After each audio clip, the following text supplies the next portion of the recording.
Conclude by getting angry once again about Shedeur Sanders. Now I'm really out of my mind over this one because I didn't see this one coming.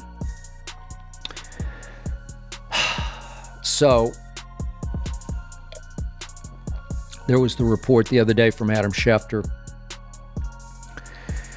that Shedeur, and possibly advised by his father, Deion Sanders, that somebody from... Welcome back, everyone. The NFL drama is back in the spotlight, and this time it's all about rookie quarterback Shedeur Sanders, the Cleveland Browns, and one furious outburst from SkipBayless. Heading into Week 3, the Browns are already under fire. The offense has stumbled, the roster has been shaken by injuries, and now one of the loudest voices in sports media is saying what many fans are whispering. Kevin Stefanski has no use for Shedeur Sanders. Tonight, we break down Bayless's explosive rant, the controversy surrounding Sanders, and what it all means for Cleveland's future. Buckle up. This is going to get intense. SkipBayless is no stranger to controversy, but on his show, Undisputed... Thinking he was going to go first overall. I thought he should have gone first overall. My friend Mel Kiper had him ranked above Cam Ward in his final assessment before the draft. Mel Kiper, the great Mel Kiper Jr. But the league wanted to teach Deion and Shedeur a lesson. Bayless didn't just criticize the Browns, he called out head coach Kevin Stefanski directly, saying, quote, "Stefanski has no use for Shedeur Sanders." According to Bayless, the entire mess goes back to one decision: Shedeur Sanders pushing his way out of the Baltimore Ravens draft plans. And in Bayless's eyes, that mistake changed everything. Imagine for a moment that Sanders had landed in Baltimore. That was the scenario Bayless laid out. He argued that Baltimore was the perfect place for Shedeur to grow. Why? Because there, he could have learned directly from Lamar Jackson. Craziness. It's always crazy in Cleveland. Maybe something will happen, and maybe that's with a bad team in desperate search of a new quarterback. Maybe he'd have a better chance there. And I'm thinking, okay. My only thought about Baltimore, now that I know what I know, is that with Baltimore, at least you learn from two of the best in being professional, being a pro. How do you be a pro? Show me Lamar, show me Cooper Rush. Show me how to do it. Let me feel the... Bayless even put it in his own words. Show me Lamar. Show me Cooper Rush. Show me how to do it. Let me feel the tradition in Baltimore. Teach me how to do this the right way. To Bayless, it wasn't just about learning football. It was about learning professionalism, about building credibility, about proving that Sanders could handle the demands of the NFL. Bayless insisted that by spending even half a season in Baltimore, Sanders' trade value would have skyrocketed. Come the deadline, another team could have said, "He's been learning from Lamar. He's restored his professionalism. Maybe he's worth a shot." But instead of Baltimore, Sanders ended up in Cleveland. And Cleveland has been nothing short of chaos. The Browns have been battered with injuries. The roster has been shuffled over and over. And Sanders, still a rookie, still adjusting, was thrown into the fire far too quickly during preseason. Bayless described it as a disaster waiting to use all across the app. You can build parlays, you can bet player props, you can ride the live lines, whatever your style, FanDuel has you covered. The NFL season is here. I don't know if you've noticed, but it's on top of us, and the games just get greater and greater, more and more exciting. The only question is, are you ready to play? I mean play. Play yourself. Visit FanDuel.com/skip. Use my first name. He said Cleveland didn't give Sanders a chance to develop.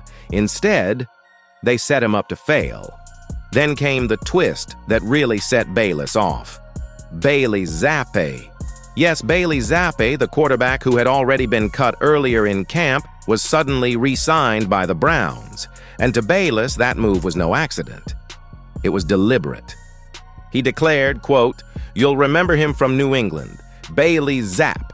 They did that to Shedeur Sanders. Kevin Stefanski, the notorious Kevin Stefanski, who did in Baker Mayfield, did in Shedeur with Bailey Zapp." This wasn't just roster management. It was a message. Stefanski was signaling loud and clear that Sanders wasn't part of the plan. But Bayless wasn't done. He pushed the theory even further, claiming that Kevin Stefanski idolizes Bill Belichick. Notorious Kevin Stefanski, who did in Baker Mayfield, did in Shedeur with Bailey Zappi.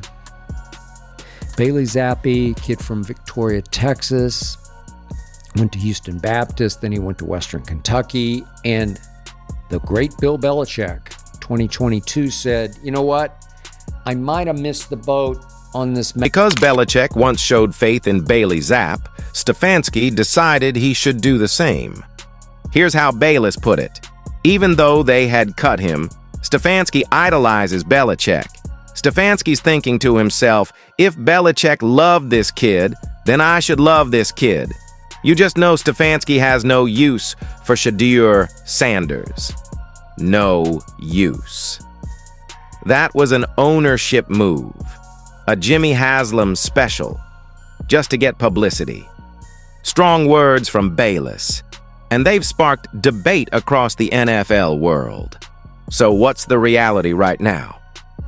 Reports from ESPN Cleveland paint a troubling picture. At practice, Shedeur Sanders has been reduced to little more than an observer. The valuable reps, the snaps a rookie desperately needs. Dillon Gabriel and Bailey Zappi, and that Shedeur is mostly watching. Bailey Zappi's only 26, so he started, let's see, 2 + 6, 9 games. He started 9 games, and don't think that Stefanski doesn't take that to his mental bank. Are being divided between Joe Flacco, Dillon Gabriel, and Bailey Zappi. And Sanders? He's stuck on the sidelines watching. For a player drafted with such hype, for a rookie meant to represent Cleveland's future, this is a nightmare scenario. Instead of developing, he's fading into the background. And the timing couldn't be worse. The Browns now face the Green Bay Packers in Week 3, a matchup loaded with history and one where Cleveland has struggled. In their last 2 meetings with Green Bay, the Browns lost both games. And across those matchups, they've been outscored by 8 points. The odds makers are not kind to Cleveland either. Going into this game, the Packers are favored by anywhere from 7.5 to 9.5 points. That's not just a small edge, it's a clear advantage. So the question becomes, can Cleveland compete? And more importantly, will Shedeur Sanders get a chance to prove himself? Or will he once again be left with nothing more than a headset and a clipboard? This isn't just about one player. It's about the Browns' identity. It's about how the franchise develops, or fails to develop, its young talent. SkipBayless has made his position loud and clear. He believes Kevin Stefanski has written off Shedeur Sanders completely. But what do you think? Is Bayless right? Has Stefanski decided Sanders has no place in the Browns' future? Or is this just part of the rookie growing pains every young quarterback has to face? Let us know in the comments below. Do you side with Bayless? Or do you think Shedeur still has time to turn things around? If you enjoyed this breakdown, don't forget to hit that like button, subscribe for more NFL coverage, and turn on notifications so you never miss a story. This saga is just beginning.